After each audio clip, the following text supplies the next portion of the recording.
Hello everyone, I'm Eva and in this video I'm going to show you how I transformed myself into a Menhir from this awesome board game called Tainted Grail, the Fall of Avalon. Here is a Menhir token from the actual board game itself. I really love the way the hands are positioned. I used Mehron's Paradise paints for the base. And here's some coffee, of course. Let's go! I started with some outlining to separate the areas which will have different colors in them.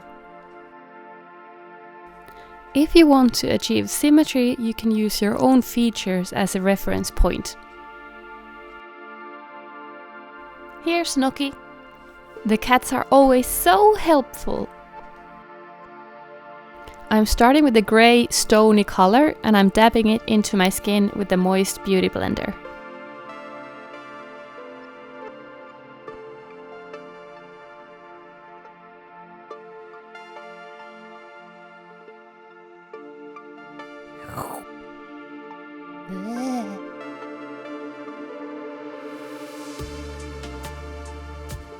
Here I'm outlining the crevices that will show light in my neck.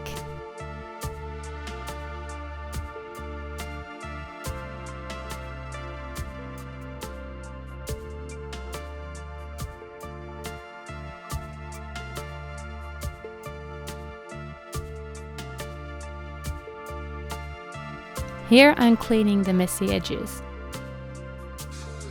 Why so serious? I then added some red color to the blank areas. I wanted to mimic fire, so the edges are red, and when I'm gradually moving towards the center, I'm shifting from orange to yellow. Menhirs are these mysterious stone monuments that protect the surrounding areas from weirdness, which is sort of like darkness. They do so by emitting this light that provides safety for all those who dwell on Avalon. Now the base is all done, so I'm setting it with some loose powder. I'm now moving on to my favorite part, which is adding some details. I'm using eyeshadows to create some highlights and contrast and dimension. If you want to put something in the background, use darker colors, and if you want to bring something to the front, use brighter colors. This is how you can create dimension. Here I want to create the illusion that there is light coming from these holes, so I'm using black eyeshadow to achieve that effect.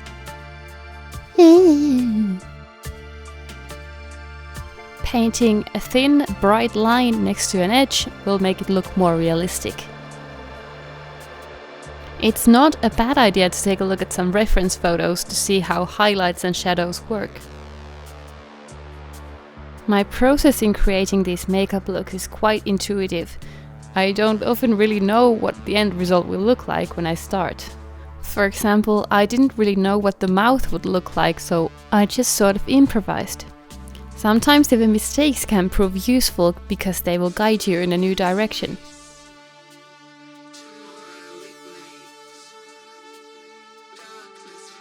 Adding some shadows here. These types of details will really bring the look to life. Oh my god, so hot. Okay, I'll stop. For now. Just enjoy the music and the process. Just kidding, I'm back. Headphones battery died. Here I'm sharpening the black lines.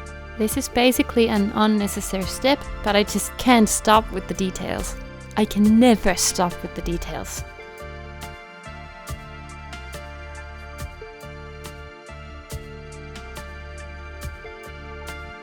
Here I'm again adding some highlights and some shadows.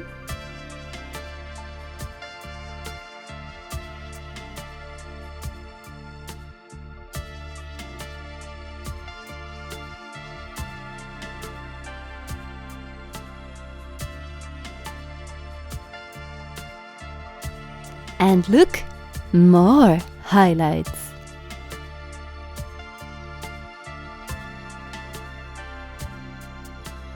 Let's glam up this Menhir.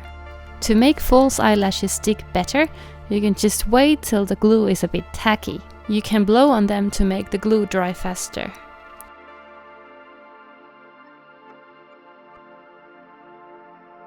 Instead of a regular mascara, I used a golden mascara. Because why not? I used it also on my eyebrows. Lastly, I put some white eyeliner to the waterline.